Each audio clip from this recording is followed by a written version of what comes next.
Morning students, आज सबसे हम बेहतर जो कि आपको संस्कृत में क्वालिफाइंग 5 मार्क्स न्यूनतम उत्तीर्णांक में भरपूर सहयोग करेगा, वह संस्कृत से रिलेटेड व्याकरणम सेक्शन है। तो देखिए, मैं आज बताऊंगा।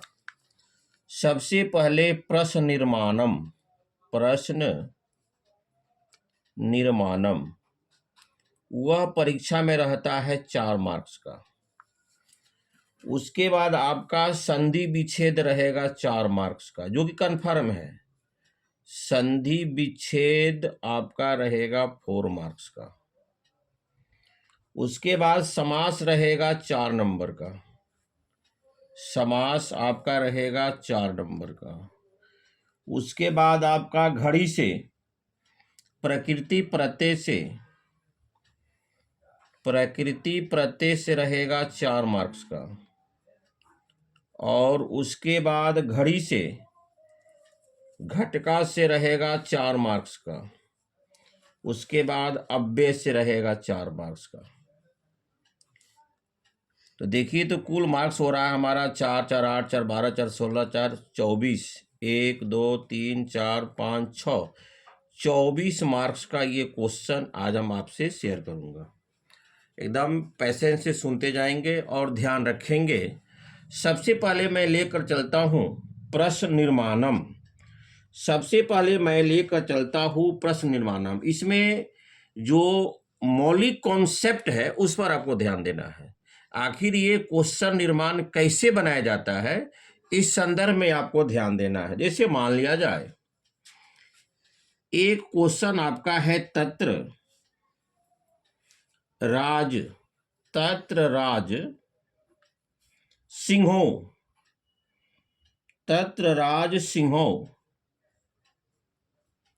राज सिंहो नाम राजपुत्र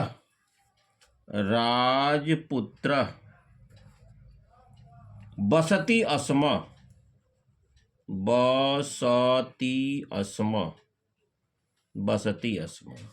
इसका ऑप्शन में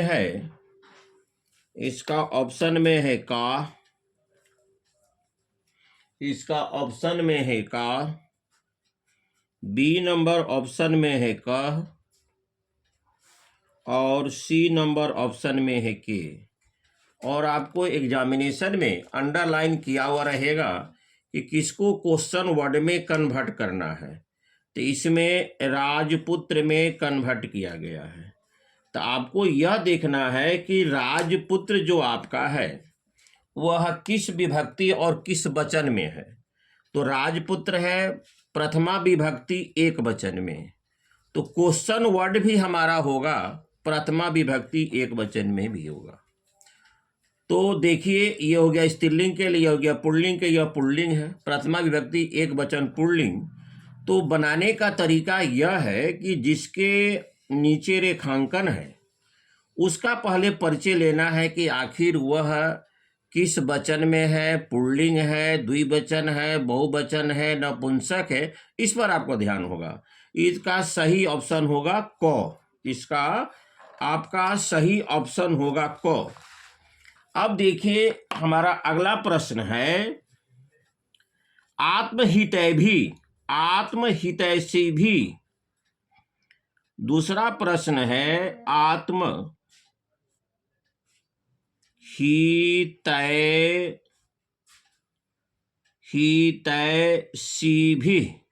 आत्महितैषी भी सर्वदा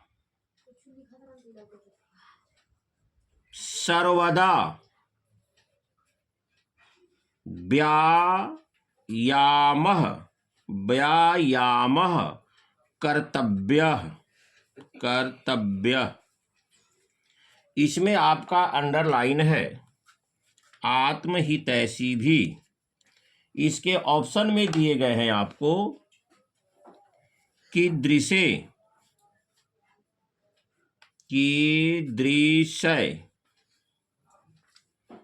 दूसरा ऑप्शन आपका है कीदृशः। तीसरा ऑप्शन आपका है कीदृशा। कीदृशा। तो अब इसके संदर्भ में हमको चर्चा करना है आत्महित। आत्महित, तो आत्महितैषी भी, यह हो गया तृतीया विभक्ति बहुवचन। तृतीया विभक्ति बहुवचन, तो हमारा क्वेश्चन वर्ड भी होगा आत्महितैषी भी तृतीया विभक्ति बहुवचन के स्थान पर आपका क्या लगेगा। तो हम देख रहे हैं तृतीया विभक्ति बहुवचन में इसमें कौन सा रूप है। सही ऑप्शन आपका क्या होगा, आत्म ने अपना, हित मने सुरक्षा। अपने, अगर अपने आप की सुरक्षा आप करना चाहते हैं तो सर्वदा व्यायाम करना चाहिए।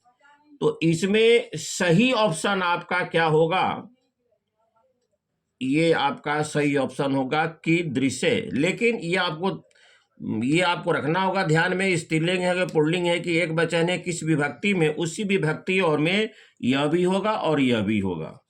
अब देखिए हम आगे चल रहे हैं। अब देखिए अगला प्रश्न हमारा है, उधर चौथा क्वेश्चन है धेनु नाम। धेनु नाम माता, धेनु नाम माता सुरभि। धेनु नाम माता सुरभि आसित। गायों की मां, धेनुओं की मां सुरभि थी। इसमें आपको अंडरलाइन किया गया है धेनु नाम।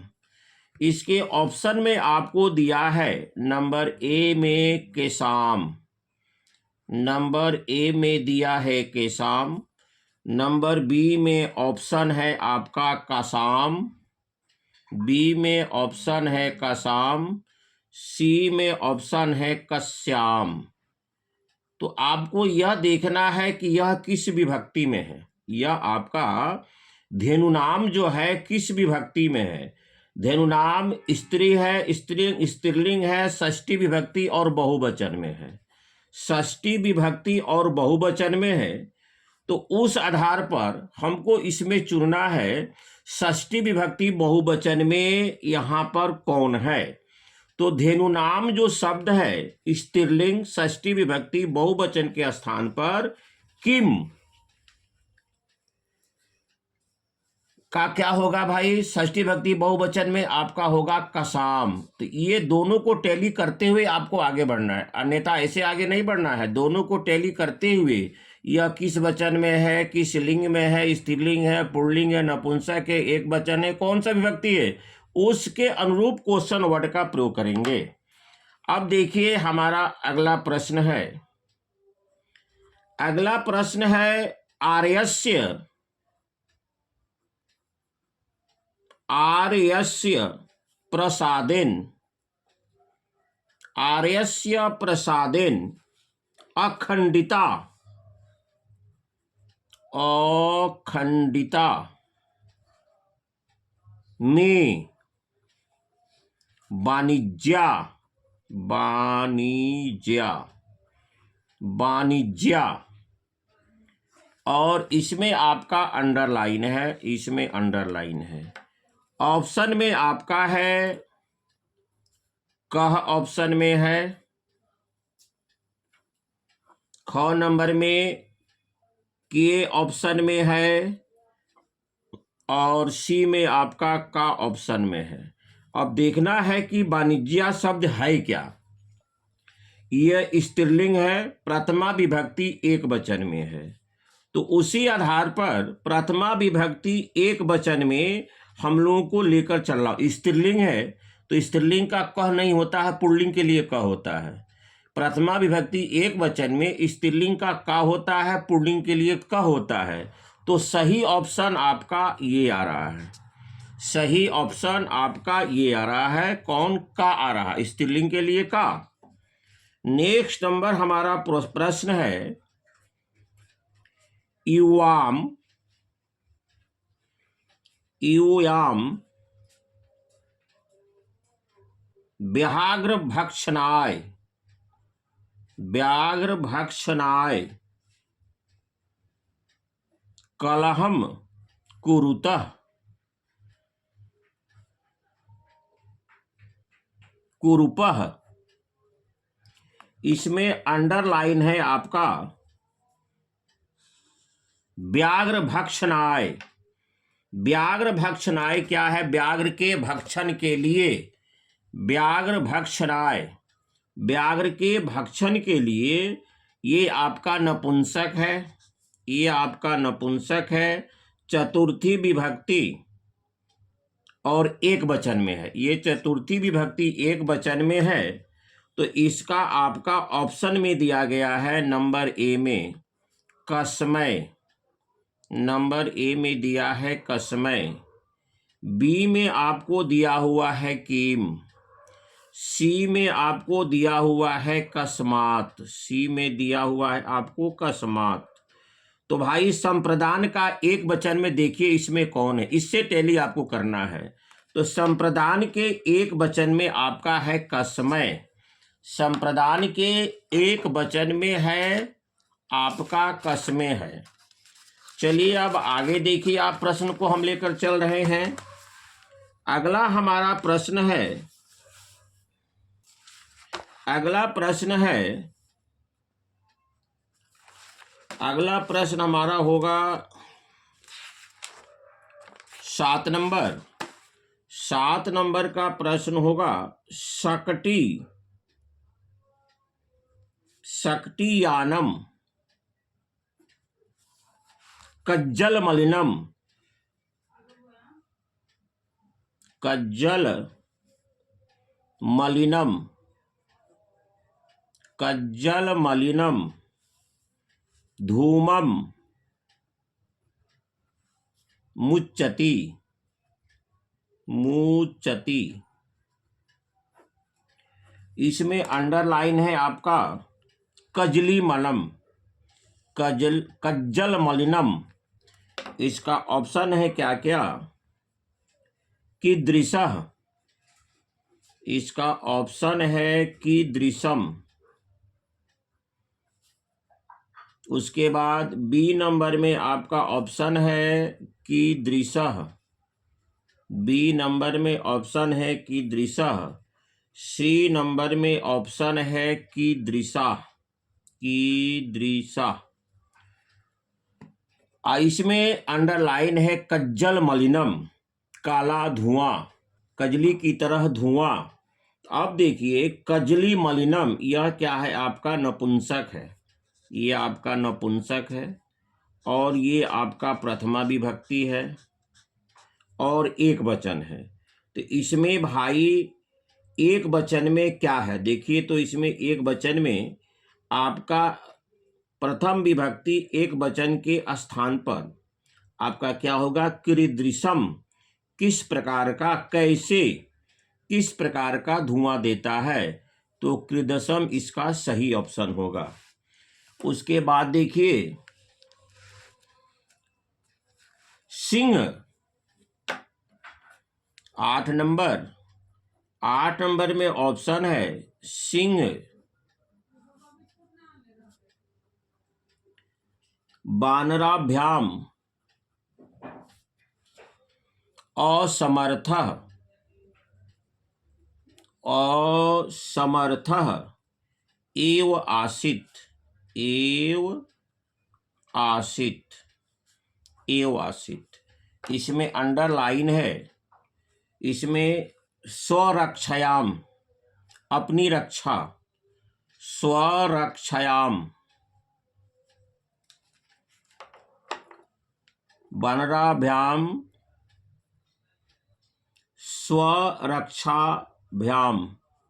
स्वरक्षायाम, स्वरक्षायाम में अंडरलाइन है।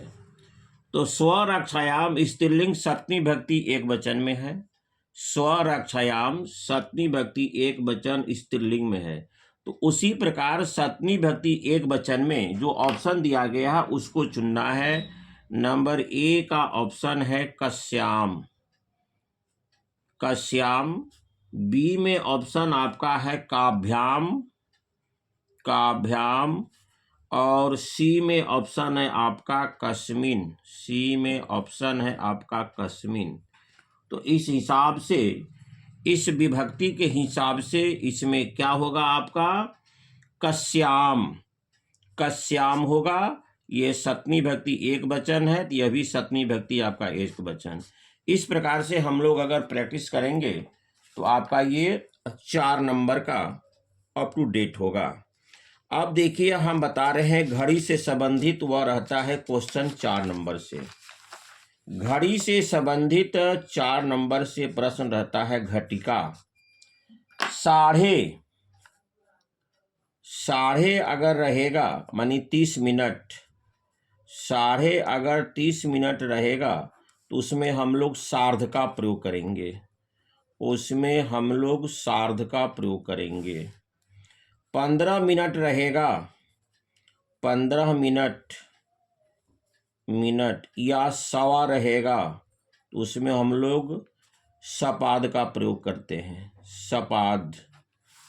अगर पौने रहेगा, पौने, 45 मिनट की अगर हम चर्चा करते हैं तो ये होगा पादोन, ये होगा पादोन। अगर पूर्ण संख्या में रहेगा, 1 बज रहा है, 2 बज रहा है, 4 बज रहा है, तो चतुर्वादनम, कुछ नहीं करना है, चतुर्वादने, चतुर्वादने। तो संख्या का संख्या ही रह जाएगा, लेकिन 3:30 है, 4:30 है, 5:15 है, 6:45 है, तो साढ़े के लिए 30 मिनट 30 सार्ध करेंगे प्रयोग, 15 के लिए सवा सपाद करेंगे, पौने के लिए 45 पादोन करेंगे, चतुर्वादने, द्विवादने। तो जैसे मान ली परीक्षा में रहेगा, आपको एक सेंटेंस दिया हुआ रहेगा और दिया रहेगा 5:15, 5:15 बजे, तो आप क्या लिखेंगे, सपाद पंचवादने, सपाद पंचवादने, सपाद पंचवादने का प्रयोग करेंगे। अगर 5:30 बजे हैं, 5:30 बजे हैं, तो इसके लिए सार्ध पंचवादने, इसके लिए प्रयोग करेंगे सार्ध पंचवादने।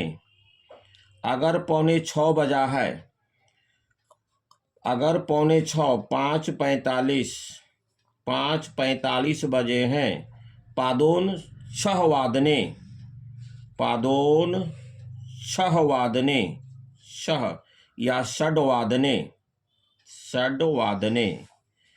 2 बजा है तो द्विवादने, अगर 2 बजे हैं, 2 बजे हैं तो द्विवादने का प्रयोग करना है। इसमें आपका 4 मार्क्स आपका सॉलिड होगा। साढ़े के लिए सार्ध ख्याल रखेंगे, सवा के लिए सपाद ख्याल रखेंगे, पौने के लिए पादोन ख्याल रखेंगे, पूर्ण संख्या में केवल वादने जोड़ देना है। ये घटिका से संबंधित आपका हुआ।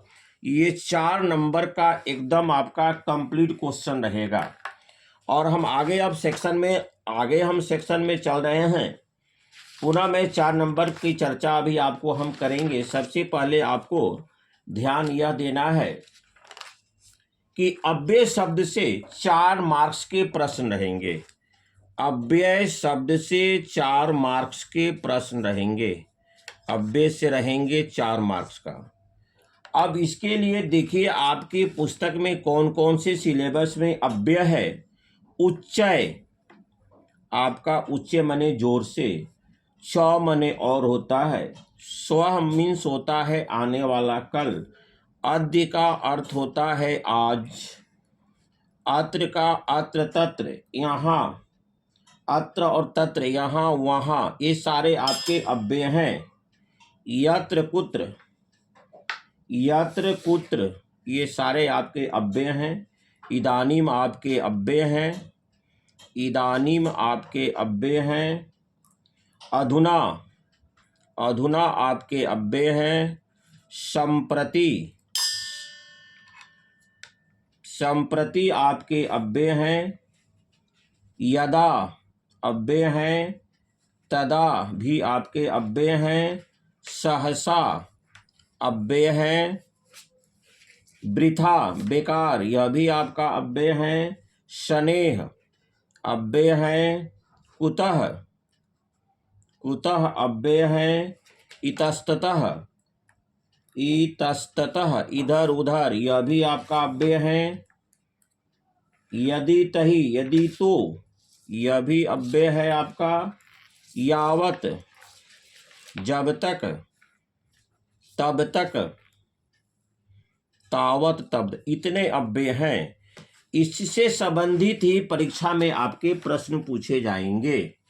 जैसे मान लिया जाए आपका दिया गया है डॉट डॉट, छात्रा छात्रा पादपान, पादपान सींचन्ति, पादपान सींचन्ति,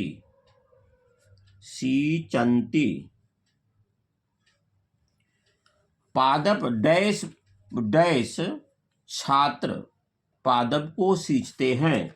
ऑप्शन में है क्या? स्व। ऑप्शन में आपका है स्व। बी नंबर ऑप्शन में है। सी नंबर ऑप्शन में है इदानीम। तो यहां देख रहे हैं लट लकार की क्रिया है, सिंचते हैं। स्व मने आने वाला काल, तो यहाँ सेती होता है। मने बीता हुआ काल और सिंचत होता, मतलब इदानीम वर्तमान समय में ये सींच रहे हैं। तो वर्तमान समय में सींच रहे हैं, तो सही इसका होगा इदानीम। 2 नंबर में है दुर्वहवम, दुर्वहवम, दुर्वहवम डैश जीवितम जातम, जीवितम जातम। जीना दुर्लभ है, जीना दुभर है।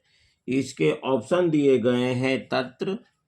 बी नंबर में आपके ऑप्शन है अत्र, और सी नंबर में आपके ऑप्शन है अन्यत्र। कहाँ पर जीना दुर्लभ है, कहाँ पर जीना संभव नहीं है, तो इसका अर्थ होता है यहाँ जीना कठिन हो गया है। तत्र वहाँ, यहाँ अन्यत्र, तो कठिन हो गया है। तो स्थान बोधक के लिए आपका सही होगा, क्या होगा सही? अत्र। अत्र, यहाँ पर जीना कठिन हो गया है, तो यहाँ पर भरेंगे हम लोग, अत्र भरेंगे। ये आपको जो अव्यय है उसका तो अर्थ आपको याद रखना ही होगा, नहीं याद रखेंगे तो आपको प्रॉब्लम हो सकता है। 3 नंबर में है निर्जन स्थाने, निर्जन स्थाने, निर्जन स्थाने रोदनम, निर्जन स्थाने रोदनम डैश भवति, डैश भवति। आपके ऑप्शन में दिए गए हैं स्व। बी नंबर में दिया गया है वृथा। सी नंबर में दिया गया है एव। अब देखिए निर्जन स्थान में रोना डैश भवती डैश होता है, स्व होता है मतलब कल होता है, गलत है। एव ही होता है, वो भी गलत है। तो यहाँ पर सही क्या होगा? वृथा बेकार होता है। निर्जन स्थान में, निर्जन स्थान में रोना बेकार होता है, यहाँ पर आप भरेंगे वृथा। ये केवल मिनी रहेगा, आप बना सकते हैं। उसके बाद हमारा है डैश 4 नंबर में देखिए, डैश गणितस्य, डैश गणितस्य परीक्षा अभवत, परीक्षा अभवत, अभवत।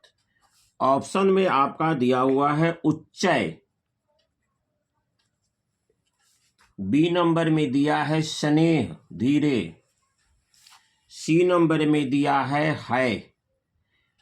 अब देखिए गणित की परीक्षा हुई, उच्चय जोर से, स्नेह धीरे, है मने कल, ये पास्ट टेंस में है तो क्रिया पास्ट बीते हुए कल में, तो गणित की परीक्षा बीते हुए कल में हुई। अब देखिए नेक्स्ट नंबर में क्वेश्चन हमारा है विद्यालय, क्वेश्चन नंबर 5 में विद्यालय डैश अवकाशम, अवकाशम अवकाशः भविष्यति, भविष्यति। इसके ऑप्शन दिए गए हैं आपको है, ऑप्शन दिए गए हैं है, दूसरा ऑप्शन है स्व, तीसरा ऑप्शन है आपका संप्रति। संप्रति, तो अब देखिए संप्रति माने अभी होता है माने बीता हुआ कल, स्व माने आने वाला कल।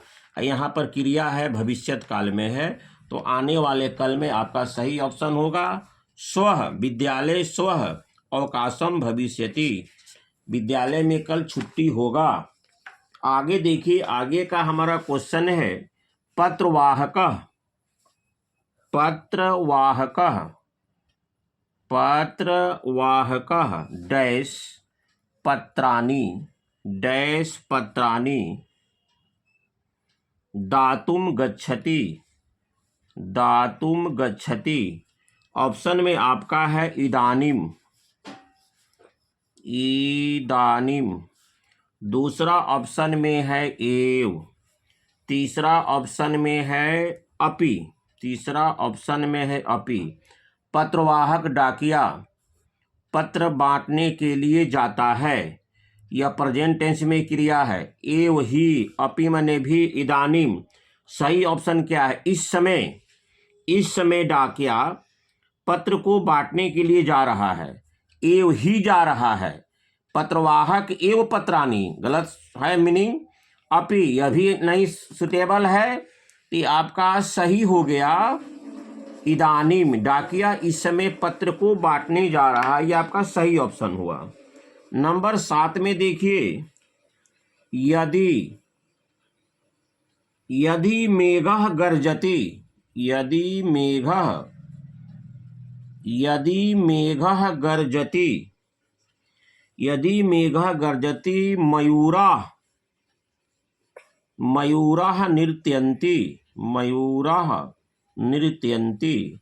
यदि मेघ गरजते हैं तो मयूर नाचते हैं।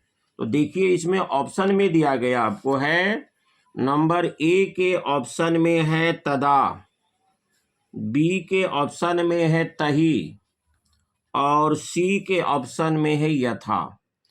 तदा तब, मेघ गरजते हैं तब मयूर नाचते हैं, यथा जैसे। तो इस आधार पर आपको क्या सही लग रहा है? यदि मेघ गरजते हैं तो मोर नाचते हैं, तो यहाँ पर तो होगा, तो का संस्कृत आपका क्या होता है? तही। अगर मेघ, यदि मेघ गरजते हैं तो मयूर नाचते हैं, सटीक आपका ये आ रहा है। नंबर देखिए 8 नंबर का है, त्वम अत्र, त्वम अत्र शरम करोसि, करोसि। ऑप्शन में दिया हुआ है एव, बी नंबर ऑप्शन में दिया है वृथा, सी नंबर ऑप्शन में दिया है तत्र। त्वम अत्र डैश श्रम करोसि एव ही, त्वम अत्र तुम यहाँ ही श्रम कर, मेहनत करते हो, तुम अत्र तत्र वहाँ मेहनत करते हो, अभी सही नहीं हो रहा है, तुम यहाँ बेकार मेहनत करते हो, वृथा। यहाँ आपका ऑप्शन होगा सही वृथा। 9 नंबर का है, 9 नंबर का है आशीषः अत्र आगमिष्यति, आगमिष्यति। आशीष यहाँ आएगा, ऑप्शन में है आपका स्व, 2 नंबर ऑप्शन में है, और 3 नंबर ऑप्शन में है संप्रति। अब देख रहे हैं यह भविष्यत काल के लिए आने वाला कल है, बीता हुआ कल है, या वर्तमान समय। क्रिया आपका भविष्यत काल में है, तो आने वाले कल के लिए सही ऑप्शन होगा स्व, सही ऑप्शन होगा आपका स्व। इस प्रकार से इसमें आपको क्या करना है? प्रैक्टिस करना है। अब हम आगे की तरफ चल रहे हैं, वह देखिए, ये हो गया आपका घटिका संबंधी हम बता चुके हैं। अब चलिए वाच्य प्रकरण से, वाच्य प्रकरण से पहले समाज से चलिए। समाज से आपके 4 नंबर के प्रश्न रहेंगे, समाज से रिलेटेड 4 नंबर के प्रश्न रहेंगे, समाज से रिलेटेड 4 नंबर के प्रश्न रहेंगे। तो भाई आपको समाज में पढ़ना है क्या? तत्पुरुष समास पढ़ना है, तत्पुरुष समास पढ़ना है और अव्ययीभाव समास। अब आपको अव्ययीभाव समास पढ़ना है, अव्ययीभाव समास पढ़ना है, अव्ययीभाव समास पढ़ना है। अव्ययी समास भाव में खासकर किस अव्यय के बारे में पढ़ना है? अनु के बारे में पढ़ना है, उब के बारे में पढ़ना है और सह के बारे में पढ़ना है और नीर के बारे में पढ़ना है, प्रति के बारे में पढ़ना है और यथा के बारे में पढ़ना है। उसके बाद है द्वंद्व समास। एक पढ़ना है आपका है द्वंद्व समास पढ़ना है। तो देखिए मैं सबसे पहले इसका परिचय दे रहा हूं। जिसमें उत्तर पद की प्रधानता होती है उसे हम लोग तत्पुरुष समास कहते हैं। जिसमें उत्तर पद की प्रधानता होती है उसे हम लोग तत्पुरुष समास कहते हैं। जैसे राजपुत्र, राजा का पुत्र, निरपस्य पुत्र। तो राजा का पुत्र कहने से राजा का बोध नहीं होता है, उसके पुत्र का बोध होता है। देवपुत्र कहने से देव का बोध नहीं होता है, उसके पुत्र का बोध होता है। देवालय कहने से देवता का बोध नहीं होता है, उसके घर का बोध होता है। लेकिन इसमें आपको ध्यान होगा देना होगा द्वितीया से लेकर सप्तमी तक। द्वितीया तत्पुरुष, तृतीया, चतुर्थी, पंचमी, षष्ठी और सप्तमी। अगर आपको यह समझ में नहीं आ रहा है कि द्वितीया है, तृतीया है, चतुर्थी है, पंचमी है, तो केवल तत्पुरुष भी लिख देंगे तो अब एग्जामिनेट पर डिपेंड करता है आपको क्या नंबर देगा। जैसे द्वितीया में स्वर्ग प्राप्त है, स्वर्ग को प्राप्त। कष्टेन रुदसी, कष्ट से वो रोता है, कष्टेन तृतीया हो गया। गर्त प्रतिता, गड्ढा में गिरा हुआ, सप्तमी हो गया, तत्पुरुष हो गया। गोहितम, गाय के रक्षा, चतुर्थी तत्पुरुष हो गया। तो वो आपके विग्रह पर डिपेंड करता है आप में कितनी टैलेंटी है, क्या आपकी समझदारी है। जिसका पहला पद अव्यय होता है, अव्यय उसे कहते हैं जो कि काल के अनुसार, लिंग के अनुसार, वचन के अनुसार इसमें कोई परिवर्तन नहीं होता है। जैसे अनुशासनम, उपनगरम, उपनगरम, निर्जनम, प्रतिदिनम, यथाशक्ति। ये सब आपके क्या हैं? ये आपके पहचान आपको रखना है कि सह, रामेण सह, पित्रा सह, ये सब अव्ययीभाव समास अव्यय होते हैं। जिसके शुरू में ये सब वर्ड रहेंगे उसको हम अव्ययीभाव समास मानेंगे। अब चलिए द्वंद्व समास में क्या ध्यान देंगे? उभय पद प्रधानो द्वंद्व, जिसमें दोनों पद की प्रधानता होती है। जैसे राधा कृष्णो, माता पितरौ, भ्रातृ भाई बहन। तो जिसमें दोनों पदों की समान प्रधानता होती है, प्रोनाउंस करने के बाद दोनों पदों में समान हम बल देते हैं, उसे हम लोग द्वंद्व समास कहते हैं। तो चलिए इस पर हम लोग जो कुछ ऑप्शन को बनावे हम, और इसमें विग्रह भी दे सकता है और समस्त पद बनाने के लिए भी देता है। विग्रह भी देता है, समस्त पद बनाने के लिए भी देता है। जैसे 1 नंबर का क्वेश्चन है, बानरः सिंहस्य, बानरः सिंहस्य, सिंहस्य कर्णम आकृष्य, कर्णम आकृष्य पुनः वृक्षोपरि, वृक्षोपरि आरोहति, आरोहति। इसका मतलब हुआ कि बंदर सिंह को पुनः कान मचोड़कर वृक्ष के ऊपर चढ़ जाता है। तो वृक्षोपरि, वृक्ष के ऊपर आपके ऑप्शन दिए गए हैं। नंबर ए में ऑप्शन है वृक्ष ऊपरी, वृक्ष ऊपरी। बी नंबर में ऑप्शन है वृक्षस्य ऊपरी, वृक्षस्य ऊपरी। 3 नंबर में, सी नंबर में ऑप्शन है वृक्षे ऊपरी। देखिए तो सही ऑप्शन क्या होगा? वृक्ष के ऊपर। तो संबंध कारक तत्पुरुष समास है ये षष्ठी तत्पुरुष से वृक्ष के ऊपर। तो आपको सही स्पष्ट वृक्ष के ऊपर, यहाँ कारक चिन्ह के अनुसार संबंध कारक होगा तो वृक्ष के ऊपर सही होगा, वृक्षस्य ऊपरी। अब देखिए नेक्स्ट नंबर क्वेश्चन है, 2 नंबर का क्वेश्चन है, प्रकृति, प्रकृति माता, स्नेहम, सस्नेहम, सस्नेहम, भो भो, भो भो प्राणिनः, भो भो प्राणिनः, यूयम, यूयम सर्वे, एवं सर्वे एव मे संतति, तुम सभी हमारे संतान हो। स्नेह में अंडरलाइन किया गया है।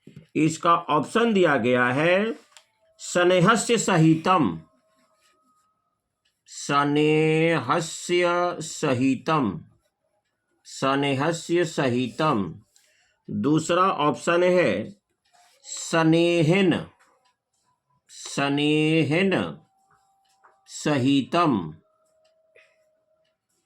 तीसरा ऑप्शन है स्नेहस्य अभावः।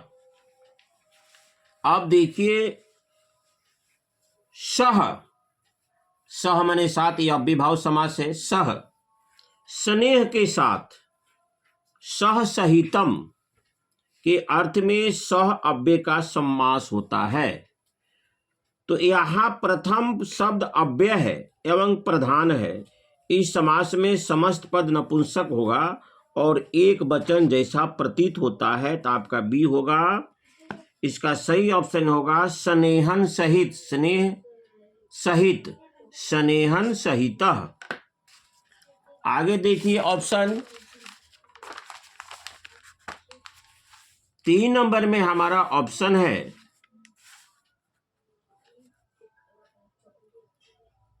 सर्वेषामेव, सर्वेषेमा एव सत्कृते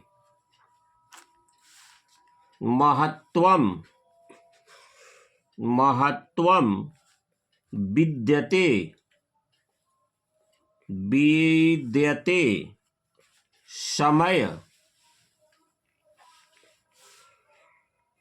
अंतिक्रम्य, अंतिक्रम्य समय के अनुसार। इसमें अंडरलाइन है समय अनतिक्रम्य, समय के अनुसार। तो इसका सही ऑप्शन क्या होगा? अतिक्रमण या उल्लंघन न करना, इसको कहते हैं अनतिक्रम्य। तो यथा अव्यय के साथ अनतिक्रम्य, यथा संभव, यथाशक्ति, तो जिसके शुरू में यथा होगा तो इसमें समय के अनुसार, समय का उल्लंघन नहीं करना, समय के अनुसार जिसमें रहेगा उसके शुरू में यथा रहेगा। तो इसके ऑप्शन में आपका है यथा संभव, यथा संभव। 2 नंबर में ऑप्शन आपका है यथा समयम, यथा समयम। सी नंबर में ऑप्शन है उपसमयम, उपसमयम। तो भाई सही ऑप्शन क्या होगा? यथा संभव नहीं होगा, यथा समयम, यथा समयम आपका सही है, समय के अनुसार, यथा शक्ति, शक्ति के अनुसार। तो इस प्रकार से आपका ये अव्ययभाव समास है। आपको इतने समास पढ़ना ही है। अब है प्रश्न हमारा वाक्पटु, क्वेश्चन नंबर 4 में है वाक्यपटु, वाक्यपटु केनापि, वाक्यपटु केनापि प्रकारेण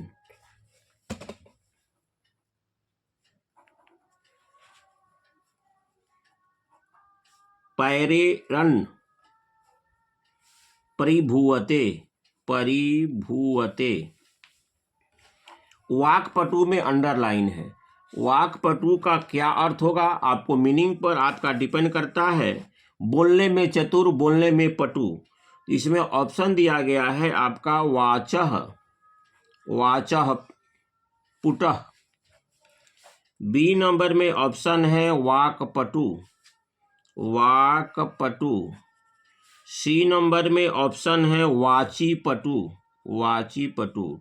बोलने में पटु, बोलने में वक्ता। तो पटु माने चतुर होता है। तो अधिकरण तत्पुरुष समास यहाँ पर है। वाक पटु अर्थात वाणी में पटु, यहाँ कारक चिन्ह में के अनुसार वाची पटु, जो इसमें आपका है उसी के अनुसार यह भी होना चाहिए, वाक पटु। तो वाणी में पटु, वाची पटु, सही ऑप्शन आपका सी होगा, वाची पटु। क्वेश्चन नंबर आपका 5 में है, क्वेश्चन नंबर 5 में है हया चौ नागा, हया चौ नागा, चौ बहंती, बहंती बोधिता, बहंती बोधिता। इसमें ऑप्शन दिए गए हैं, इसमें ऑप्शन दिए गए हैं है नागा, है नागा।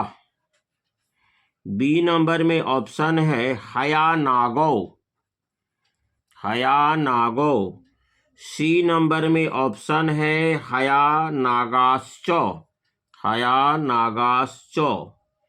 तो चार्थे द्वंद्वे, यह द्वंद्व समास है। घोड़े और नाग, घोड़े और नाग, ये उदय दोनों पद की प्रधानता होती है, यह द्वंद्व समास है। द्वंद्व समास में चौ से हम लोग क्या करते हैं, दोनों को समासिक पद बनाकर जोड़ देते हैं। चार्थे द्वंद्वे इस समास में दोनों ही पद प्रधान है। हया का भी उच्चारण कर रहे हैं, नागा का भी उच्चारण कर रहे हैं। इस सूत्र के अनुसार द्वंद्व समास चौ के अर्थ में प्रयुक्त होता है।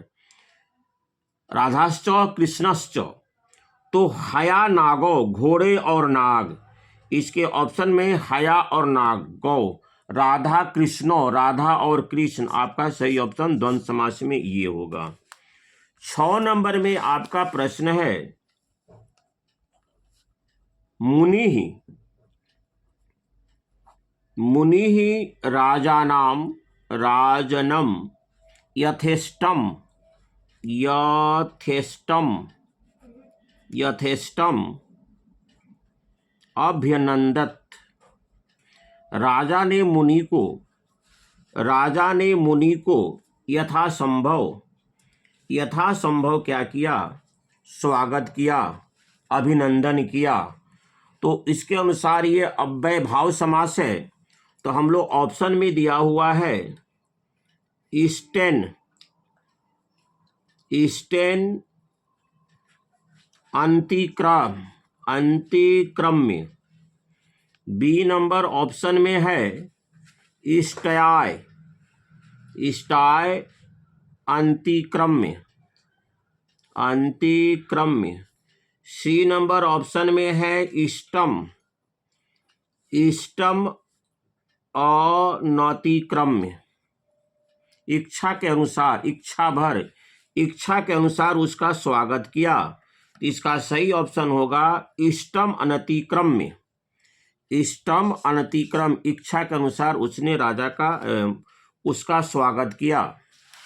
क्वेश्चन नंबर 7 में है कुश लवो, कुश लवो रामम प्रमनतः, रामम प्रमनतः।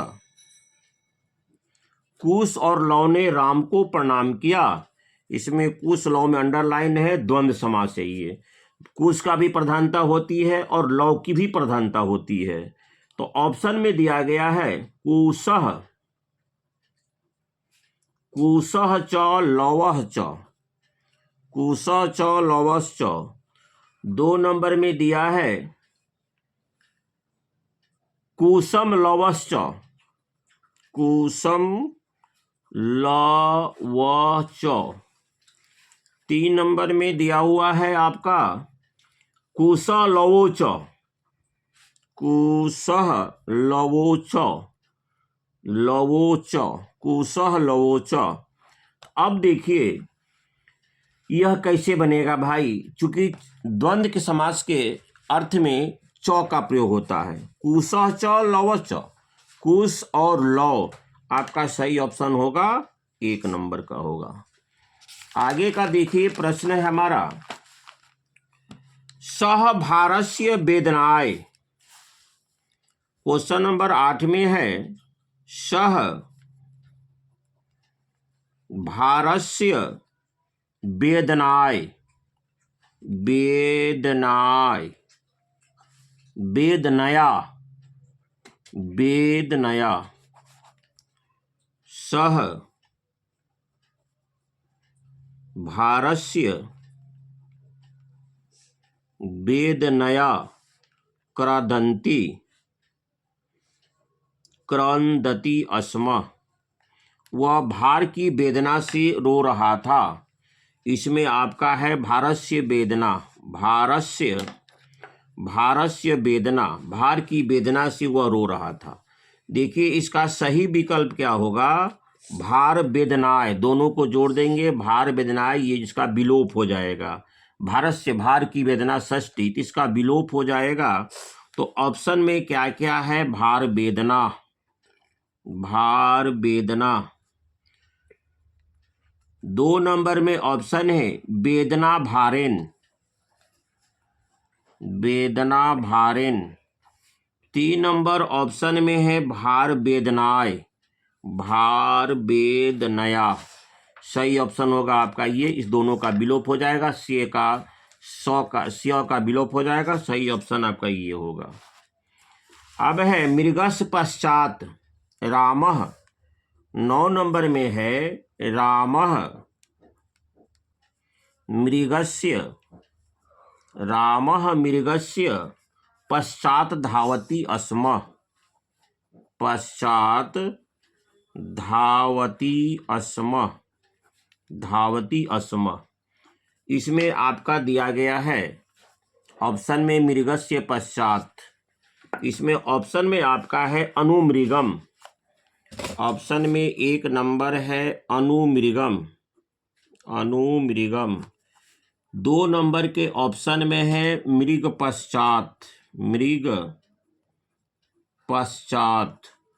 3 नंबर के अनुसन में है अनुमृगे, अनुमृगः, अनुमृगः। तो अब देखिए मृग से पश्चात अव्यय में हमारा पश्चात शब्द नहीं है, जो अव्यय हम लिखवाए हैं उसमें पश्चात नहीं है।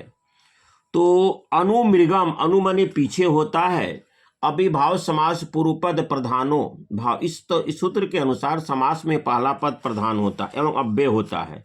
अनु के अर्थ में प्रयुक्त होता है, पूर्व पद पश्चात में षष्ठी व्यक्ति एवं नपुंसक का प्रयोग होता है। मृगस्य, मृगस्य पश्चात।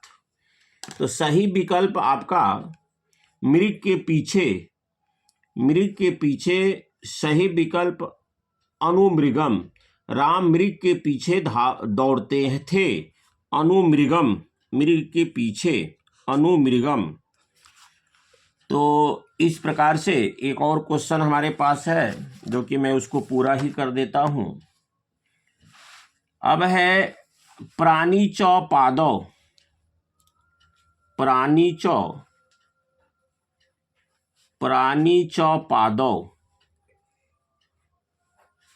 चौ प्रक्षालयः भोजनम, भोजनम कुरु। ये द्वंद्व समास है, इसमें प्रत्येक पद की प्रधानता नहीं होती है।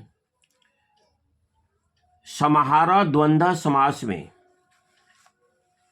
अपितु इससे एक सामूहिक अर्थ प्रकट होता है। यह समास सदा एक वचन नपुंसक में होता है। पानी चौ पादौ चौ, पानी चौ पादौ चौ, एकम एकाम समाहारः पानी पादम। ये आपका है क्या, समाहार द्वंद्व समास। किसी खास समूह को बोध करता है, एक विशेष अर्थ वह देता है। तो ऑप्शन में आपका दिया गया है पानी पादौ, पानी पादौ। 2 नंबर में ऑप्शन है पानी पादम। 3 नंबर में ऑप्शन है पानी पादम। ये आपका समाहारे द्वंद्व है। समाहार द्वंद्व समास, इसमें प्रत्येक पद की प्रधानता नहीं होती, अपितु इसमें एक सामूहिक अर्थ मिलकर प्रकट करते हैं। यह समास सदा एक वचन नपुंसक में होता है। तो चूंकि यह दोनों मिलकर, प्राणी और पादप दोनों मिलकर एक विशेष अर्थ को बताते हैं, तो प्राणी पादपम सही ऑप्शन होगा। तो इस प्रकार से आज हम कितना बताए आप लोगों को, देखिए इस प्रकार से हम बताए आपको। अभी प्रकृति प्रत्यय बाकी रह गया आपका। प्रश्न निर्माण बताए 4 नंबर का, अव्यय बताए 4 नंबर का, घटक बताए 4 नंबर का, समास बताए 4 नंबर का। इसका मतलब है कि 4, 4, 8, 4, 12, 4, 16 नंबर का आज हम क्या किए, विश्लेषण किए। और इसको प्रैक्टिस करने के बाद और बताना भी है, इसमें हमको 8 नंबर का और बताना है। एक्यूरेट ये नंबर आपके हाथ में आएंगे, बशर्ते कि थोड़ा सा बार बार इसको रिपीट करना होगा, देखना होगा। और कल के हम अपने चैनल पर डालेंगे, आपको संधि विच्छेद डालेंगे। अभी प्रकृति प्रत्यय रह गया है, और प्रकृति प्रत्यय और संधि विच्छेद 2 रह गए हैं। तो इस प्रकार से हम उम्मीद करूंगा कि हमारे वीडियो को आप विजिट करेंगे, और जो 2024 के एग्जामिनी है उसे आप फॉरवर्ड करेंगे ज़रूर। चलिए, थैंक यू वेरी मच।